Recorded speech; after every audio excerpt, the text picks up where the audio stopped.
en perspectiva, en movimiento. Programa especial. Es una presentación de CLAE para Instituto Educación y su nueva carrera de psicología.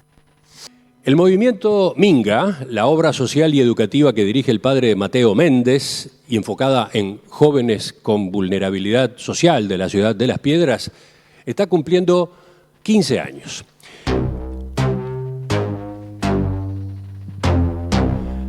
Desde agosto de 2010, cuando dio sus primeros pasos, esta organización, impulsada por la comunidad salesiana, ha crecido mucho, tanto en sus instalaciones como en su impacto en el entorno.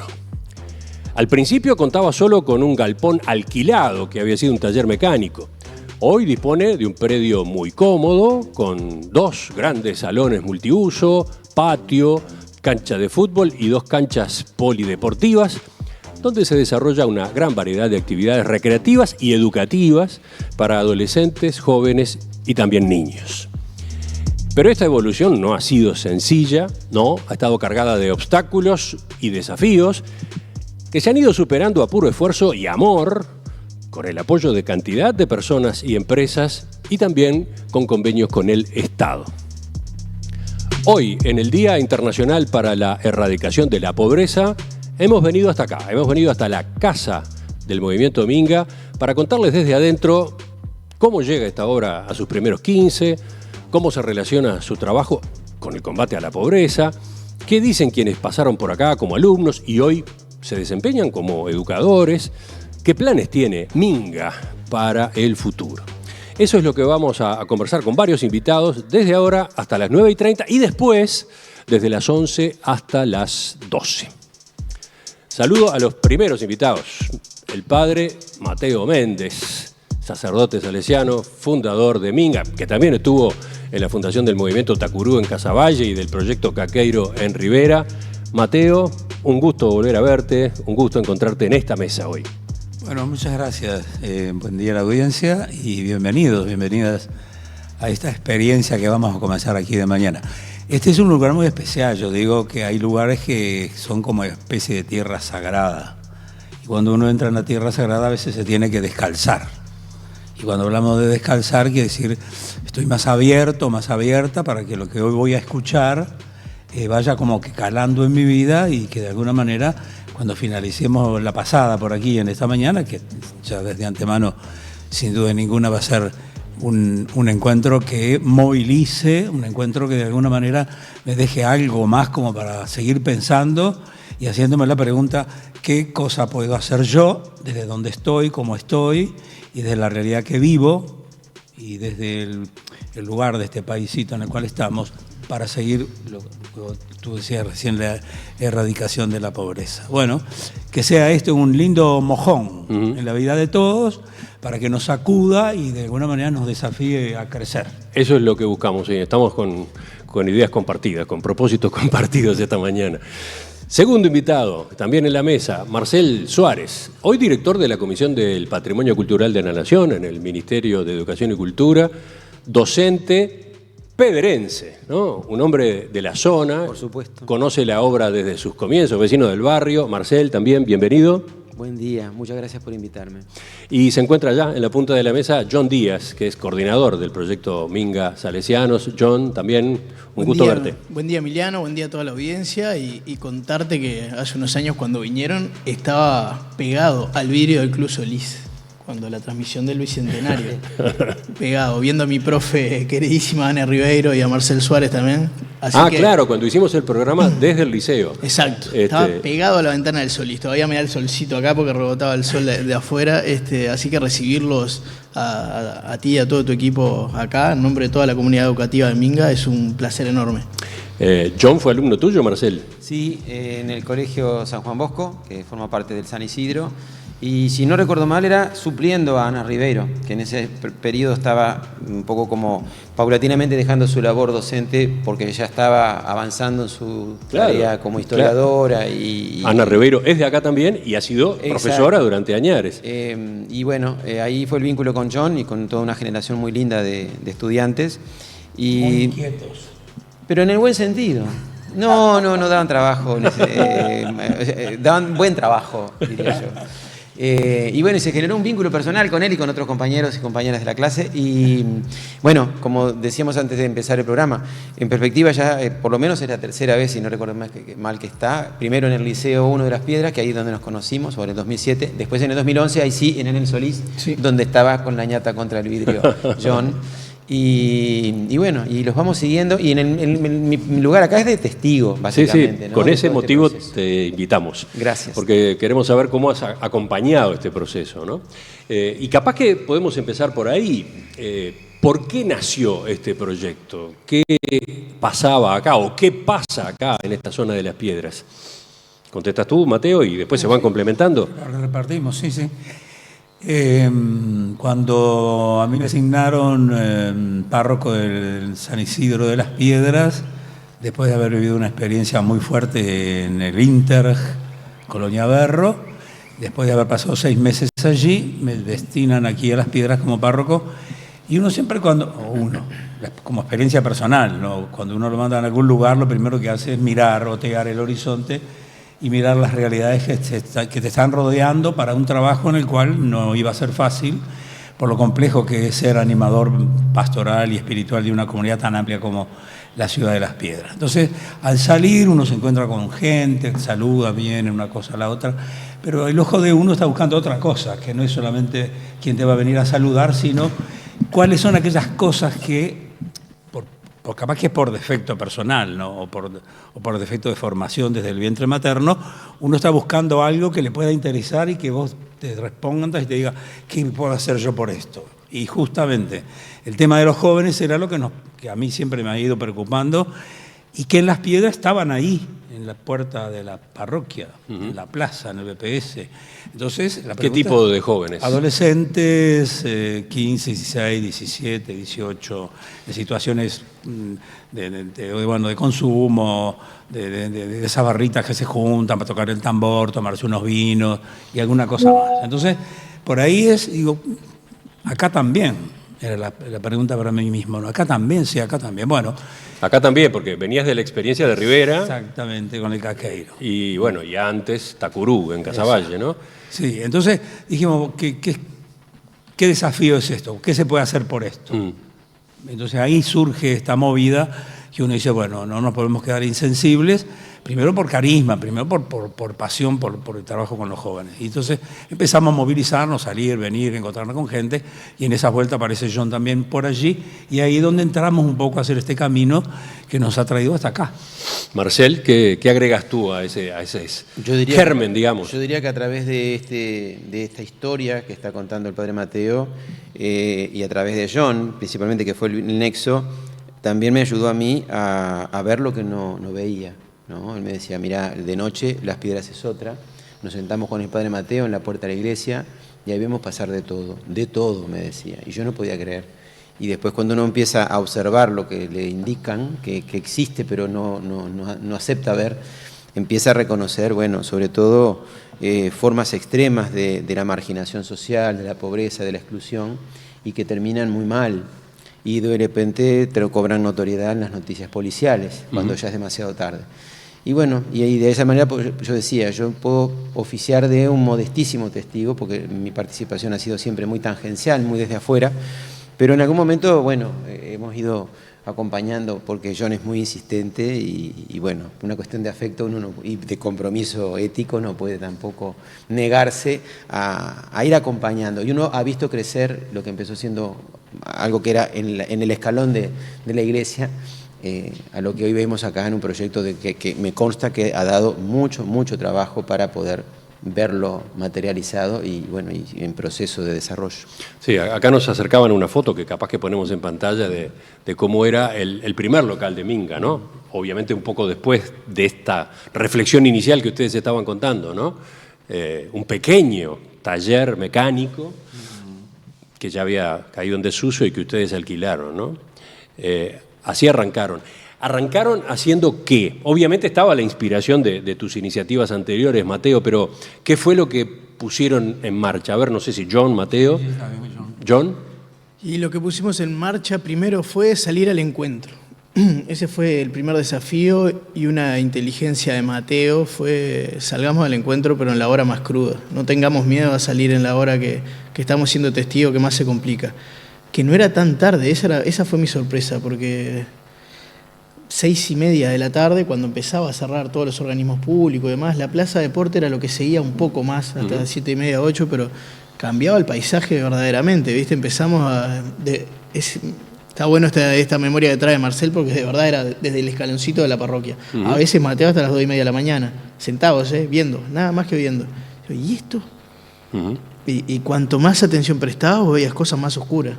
Mateo me dijo una frase, yo no me olvidé: los fantasmas salen de noche. Y dije, claro, nunca lo había visto. Y yo ahí coordinamos una sala de teatro, éramos más gurises, coordinamos una sala de teatro en la sede del Club Juventud. Entonces salíamos más o menos a esa hora, y a mí me impresionaba, Mateo todavía estaba, antes de conocernos, Mateo todavía estaba en el Inter, se quedaba en Las Piedras, y a mí me llamaba la atención que llegaba, porque uno veía las noticias ahí, de lo que estaba pasando en ese momento en la colonia, lo complejo que era, y Mateo llegaba, y a mí me llamó la atención que siempre estaba conversando con uno de esos chiquilines que yo en principio esquivaba. Yo cuando salía miraba, y decía, por esta vereda no, voy por la otra. Y hasta que empecé a ver a Mateo de lejos, a una cuadra de distancia estamos hablando. La sede del Club Juventud está a una cuadra de la parroquia, de ese escaloncito, y me impresionaba esa capacidad de Mateo de este tipo no es de Las Piedras, está acá, viene de todo el día, que lo vimos en la tele con un motín gigantesco, igual está dejando de su tiempo para conversar con estos gurises. Está bueno recordar que estos orígenes fueron simultáneos a la tarea de Mateo en el Interg, ¿no? Las primeras conversaciones, sí. Ese instituto que fue cambiando de nombre después con los años, pero que básicamente se ha ocupado de, entre comillas, los menores infractores, ¿no? Al mismo tiempo empezabas a crear con esta gente, con estos amigos, esto otro, Minga. Que, a ver, vayamos ya a lo concreto. ¿Qué primeras propuestas inventó? Un patio abierto en la noche. En eso fuimos una innovación pedagógica. Un patio abierto en la noche, sin dudarlo. De las 6:30 el primer año hasta las 12, 1, y pasó de todo.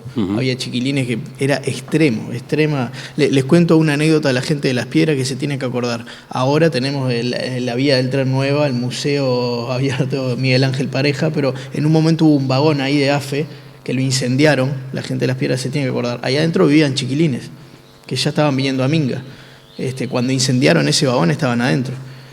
Y ahí fue los primeros debates. ¿Qué vamos a hacer con estos chiquilines? Y se quedaban a dormir en ese primer galpón. Entonces empezó a pasar una cosa, que es: ¿cuándo termina esto? Y no había manera de terminarlo, porque no se querían ir. La primera barra, unos 9 chiquilines, donde la propuesta fue muy sencilla. Había un grupo de educadores que salía, y de voluntarios y amigos, un montón de gente acompañó al principio, un montón de gente. Si no, no hubiéramos podido también. Salían a hacer recorridas y a conversar con ellos, ¿viste? Se identificaron algunos chiquilines que tenían capacidad de liderazgo dentro de esas barras. Los fulanos, los sultanos, los conocías de nombre, de historia, de miedo, de cuco, ¿viste? Muchos los conocíamos de cuco. Cuidado que son los estos, son los otros. Pero lo que nos empezó a pasar en ese patio es cuando te podías llegar a sentar, a conectar con ellos y a escuchar sus historias, mamita, se te caía el mundo. O sea, a ver si Ariel, allá en el centro, en la Plaza Independencia, pone un corte comercial y ya regresamos. Y hoy, 15 años después, un ejemplo de algunas de las actividades, de las propuestas que incluye Minga en este local, en este complejo. La fórmula fue, de toda esa primera experiencia, nosotros teníamos un montón de propuestas. La tuvimos que bajar una sola: bajar la violencia.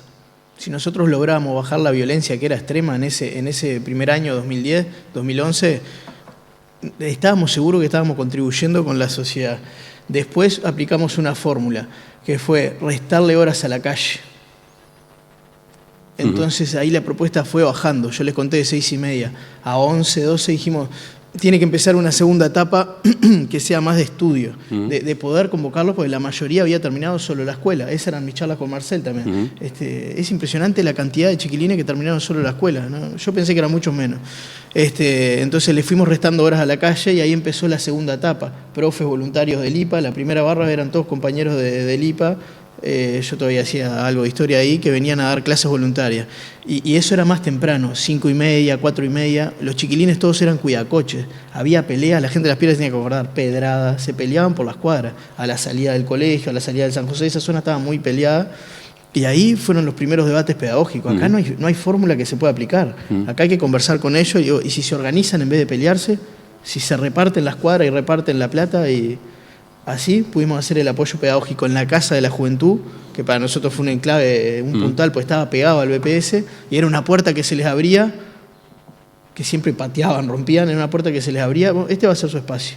Acá un saloncito de la Casa de la Juventud que daba a la calle.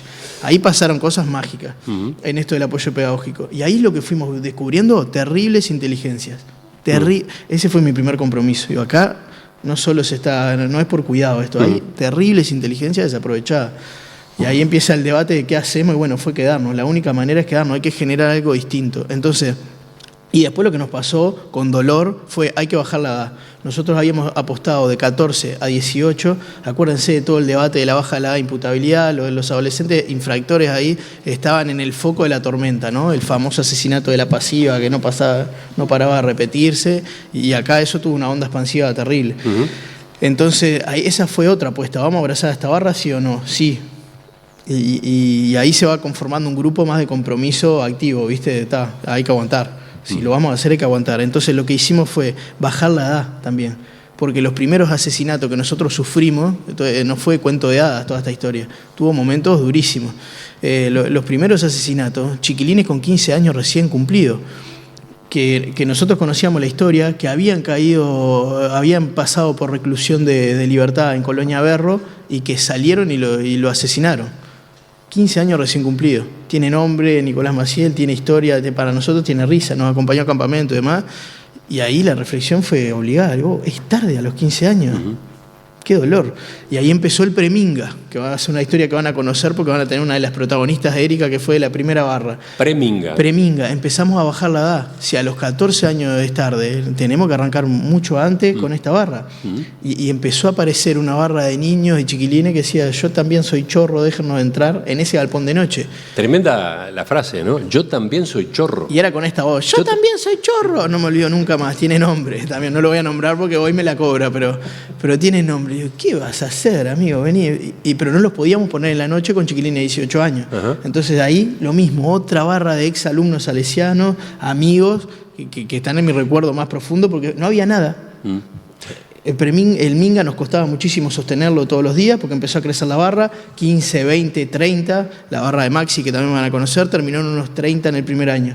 Y esta barra de chico era cada vez más grande, venían a colgarse al portón y a tirar piedra para que los dejemos entrar. Así nace el Preminga. Un montón de amigos le digo, tenemos que hacer algo los sábados de mañana, saquémoslo de la circulación de los otros. Claro. Bueno, y entonces... Hoy, esa fórmula es la que venimos desarrollando, restarle horas a la calle, empezar de más chico y generar un montón de propuestas. Lo que aprendimos de ellos fue, para nosotros siempre es lo que sobra. Yo lo he repetido hasta cansarme. Fue mi enseñanza mater. Bien, y es cierto. Era cierto. La comida que sobra, la ropa que sobra, los lugares que sobran, el horario que sobra, el rincón del lugar que sobra. Ni siquiera era, te invito a este espacio, pero allá, ¿viste? Y cuidado.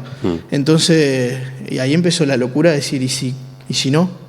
¿Y si construimos algo pensado para ello, diseñado con ello? Marcel, ¿cómo ves el espectro de actividades, de propuestas que hoy tiene Minga para esa franja de edades tan amplia ya a esta altura? Y uno lo ve y cuesta creer, porque como que va olvidando todo ese largo proceso que relata John, que arrancó, sí, en un patio, que arrancó en la Casa de la Juventud. Yo confieso que no le teníamos mucha fe, pero no yo creo que por prejuicio, sí. Porque nos parecía como un esfuerzo mínimo en un contexto demasiado complejo y grande.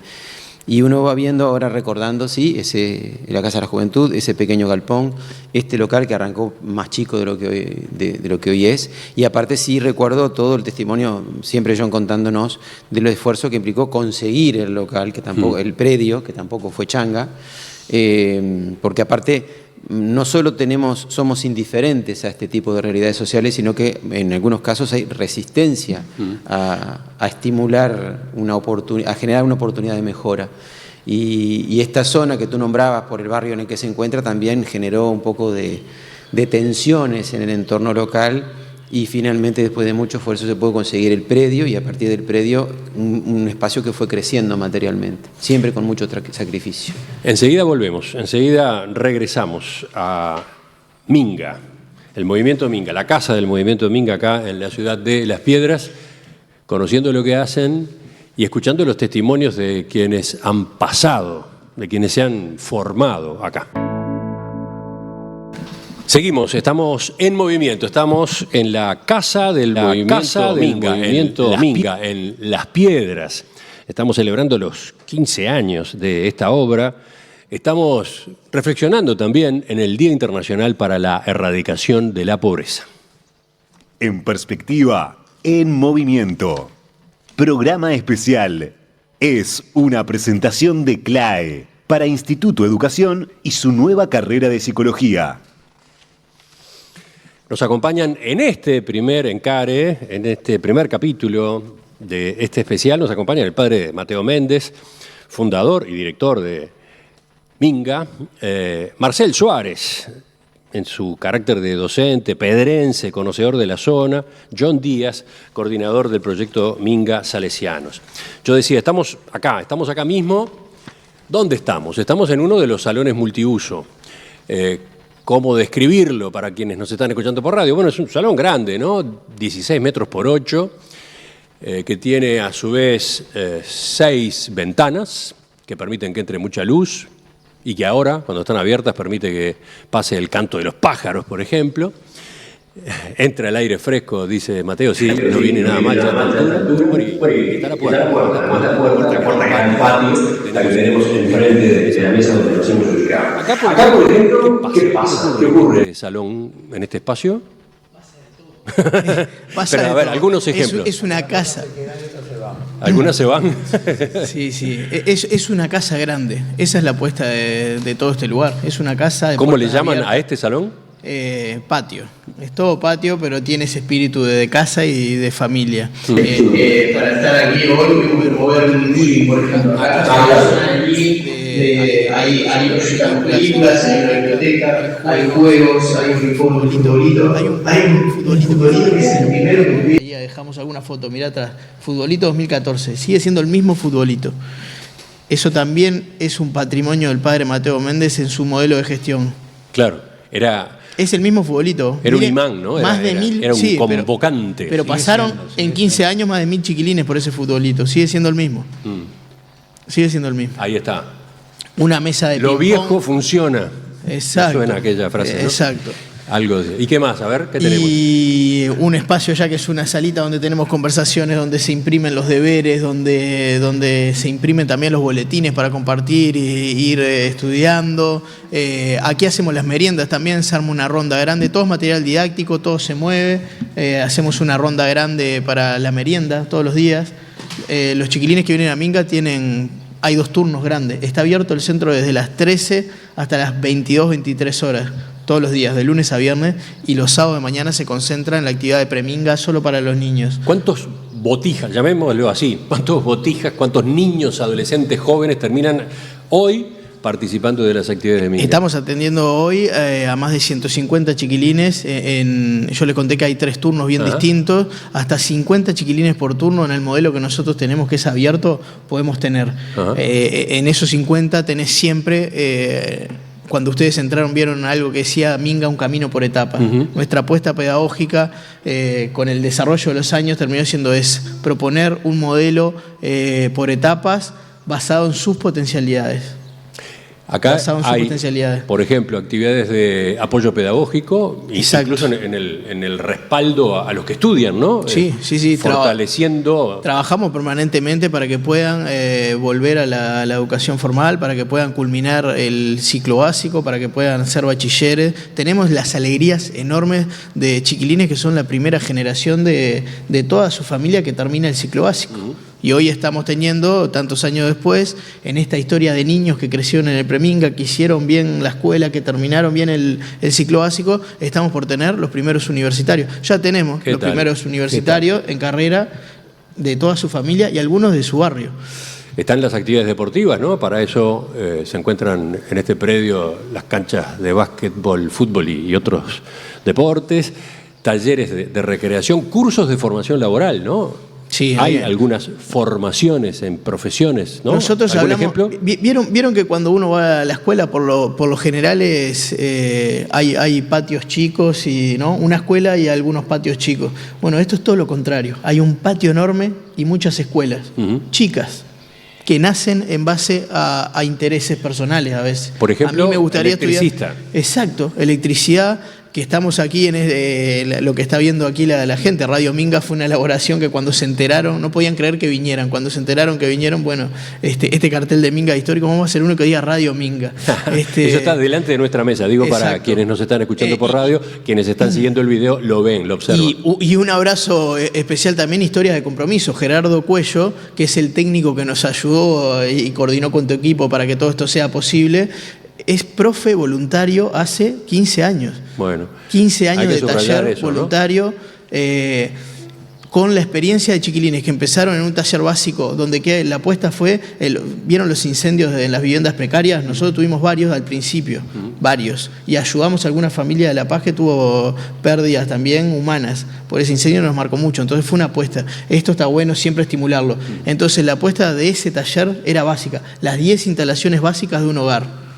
Donde la primera enseñanza era no hay que colgarse de los cables. Ajá. Y después, bueno, otra línea es el apoyo para que algunos de estos jóvenes accedan a posiciones de trabajo, tengan trabajos, ¿no? Antes, para terminar lo de electricidad, tenemos los primeros técnicos en electroteña. Ya hay técnicos en electroteña, porque el proceso fue, hicieron el taller nuestro, se dieron cuenta que podían. Nosotros impulsamos la creación acá de un centro CECAP, entonces pasaron a CECAP y ahí empezaron a retomar el ciclo básico, hicieron el FPV de UTU, de electricidad, y terminaron haciendo MP, media profesional, con UTU, técnicos en electroteña. Marcel. Bueno, yo estoy mirando los carteles acá alrededor que recogen frases de los usuarios de este Sí, estamos rodeados de frases. Y bueno, cuando hablan del encontrarse, de la confianza, ¿no? Del lugar donde se sienten contenidos. Leo uno. Minga para mí es todo. Perdón, Minga para mí es todo lo que está bien. Un lugar lleno de amor, cariño, que disfrutás. Un lugar donde hay compañerismo, dice Julieta. Y me consta que también es un lugar donde se genera formas de convivencia donde haya una cierta autorregulación, ¿no? O sea, que además del control o de las reglas de juego que marcan los referentes adultos, llega un momento que entre ellos mismos también determinan qué es lo que consideran que está bien hecho o mal hecho por parte del propio grupo de jóvenes, ¿no? Ahora yo me recibí un mensaje que dice que está haciendo el director de patrimonio de una institución, de un estado laico en una institución de corte religioso. En realidad vengo como vecino, como pedrense, se va a complicar, como testigo, le contestaba, ¿no? Claro, uno carga un poco con la investidura donde va y cuando tiene una participación pública, pero en realidad a mí me tocó acompañar también y ser testigo de cómo este conjunto de gurises, acompañados por esta gente extraordinaria, más allá de su profesión de fe, logró por lo menos que algunos de ellos, no todos, pero algunos de ellos empiezan a sentirse parte de la sociedad y a participar. Estaba recordando los talleres de música, de percusión, sí. Han hecho cosas maravillosas. Y el desfile, te tiro una punta, pero el desfile, la participación de Minga en el desfile de 18 de mayo, el desfile de institución educativa, fue todo un tema. Claro. Sí, hay videos de eso que seguramente estamos viendo en este programa. Porque eran los fatales en la escuela, entonces por lo general no los llevaban al desfile, ¿no? O no querían ni ir y no habían entrado al liceo. Entonces, en un momento después de esa experiencia pedagógica, fue una de las charlas ahí paradigmáticas con Marcelo. Digo, no saben por qué se desfila. Si los recibimos en el pabellón bicentenario, estaba el pabellón bicentenario, les contamos el motivo, les contamos de la batalla y demás, y ahí fue una delegación de los más bravos, de los más bravos. Alguno terminó mal, no está entre nosotros, de esa primera barra que fue. Esa es una cara de la historia de Minga, sí, ¿no? Durísimo. Los que ya no están, no porque hayan decidido abandonar la obra, sino porque directamente murieron asesinados en algún incidente, ¿no? Sí. Arrancaron. Pero a ver, para ir redondeando esta parte, tomo Emiliano, como base... imagínense lo que fue la votación de quién era el abanderado, porque querían desfilar y trabajamos en un sistema de asamblea donde la autogestión es parte, pero ¿y a quién votábamos como abanderados? No era por nota, obvio, por conducta. ¿No? Esa charla era para haber hecho un documental, le juro, era impresionante. No, pero por esto no podemos ponderarlo. ¿A quién elegíamos de abanderado? Fue una increíble. Y a partir ahí empezaron a participar de una fiesta popular como es el desfile el 18 de mayo. Qué importante, ¿no? Sin duda. Que hoy es parte. Salto. Mirá que la planificación pedagógica nuestra, en marzo se empieza a preparar el desfile. Ese cambio. Queremos estar. Para completar este encare, porque ahora quiero escuchar a dos jóvenes que han pasado por Minga, tomo como base este mensaje que manda Guillermo. ¿Hay formas de realizar voluntariado en Minga? Sí, por supuesto, y ha sido clave. Hago una sola mención, pero los chiquilines del Colegio Seminario, Movimiento Horneros, los alumnos y exalumnos salesianos de Juan 23, del voluntariado salesiano, vienen, participan. Es uno de los milagros de Minga. Nunca tuvimos presupuesto para poder contratar docentes. Toda la propuesta pedagógica de Minga, que fue creciendo y dando terribles resultados, fue voluntaria. Gestionando un centro SECAP que empezó de eso, de la propuesta de apoyo pedagógico que crecía, dijimos hay que tener un centro. ¿Y los interesados en acercarse individualmente o en grupos, cómo hacen? Se comunican con la página de la Fundación Movimiento Minga. Pueden escribir al Instagram, pueden escribir al Facebook, todavía sigue siendo Proyecto Minga. La página la estamos arreglando, vamos a hacer un lanzamiento nuevo de la página para actualizarla. Es la Fundación Esperanza Joven. Fundación Esperanza Joven, que es el brazo sostén de todo esto. Y pueden escribir también al número de la Fundación, que ya se los digo, que es 099-776-034. Vamos a repetir eso, es un WhatsApp. Sí, 099-776-034, esa es la comunicación directa, los va a atender María José, que está acá con nosotros, y por ahí llegan las donaciones, las colaboraciones, los ofrecimientos. Remarco eso, voluntarios, bienvenidos, pero bienvenidos también los aportantes, bienvenidos los donantes, ¿no? También por esa vía, por ese número. Sí, es la vía más rápida y efectiva, mandan un mensaje y nos comunicamos y se acuerda, todo esto está sostenido por eso. Hay miles, te lo digo con una alegría enorme y un agradecimiento público. Uruguayos en todas partes del mundo que tienen una parte de su corazoncito en Minga. Hoy me escribieron de China que iban a estar atentos a la transmisión. Así que bueno, donaciones individuales, donaciones de personas y también aportes de empresas, ¿no? Esa vía también está abierta, también sirve ese WhatsApp. Y sobre cómo participan varias empresas, vamos a tener testimonio después, más tarde, ¿no? Después de las 11 de la mañana. ¿Algo que querías agregar, Marcel? Porque así cerramos. Simplemente el testimonio de cómo conmueve, más allá del dolor que John siempre lo hace notar de los gurises que se quedan en el camino, que mueren, pero también podemos ver, y hace que valga la pena, cuando uno ve crecer, formar familia, tener su casa, su trabajo, gurises que son Minga, hijos de Minga. Ariel, ¿vas tú de nuevo? Mateo, padre Mateo, te dejo a ti el remate de este bloque. ¿Qué ibas a agregar? Muchas gracias. Me parece que la horizontalidad de todo lo que se ha venido diciendo es, por supuesto, ¿no?, valedera, y es lo que pasa acá adentro. Pero si a esta horizontalidad le falta aquello de que todo está hecho por amor, y este es el ingrediente clave en este proyecto. Si esto no está, me parece que los esfuerzos que se van haciendo pueden ser muy buenos y hay que seguirlos haciendo. Pero yo creo que la pregunta para todos los que trabajamos acá adentro es esa: ¿por qué venís? ¿Qué te mueve a venir? ¿Es el prestigio? ¿Es el sueldo que te pagan? ¿Es aparecer en los medios de comunicación? ¿Es que te digan qué bueno que es que trabaja con los pobres? Si venimos a buscar ese tipo de cosas, este no es el lugar apropiado. Este lugar apropiado es para dar testimonio que el amor puede hacer cosas a veces impensables.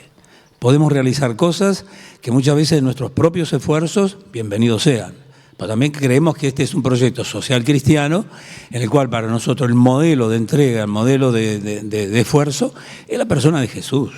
De ese Jesús que se preocupó y se ocupó por los más frágiles, los más débiles, los que no contaban en la sociedad de la época. Y hoy nosotros queremos ser eso, ser conscientes de que lo que va a cambiar esta realidad son todos los esfuerzos de cada día.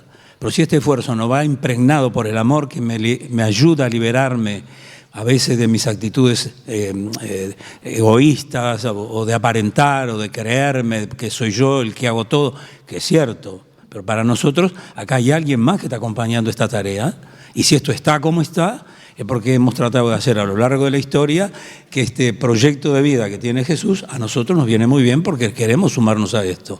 Y el día que nos separemos de esto, este proyecto comienza a resquebrajarse, porque el fundamento está puesto en él, la piedra famosa que dicen las Escrituras.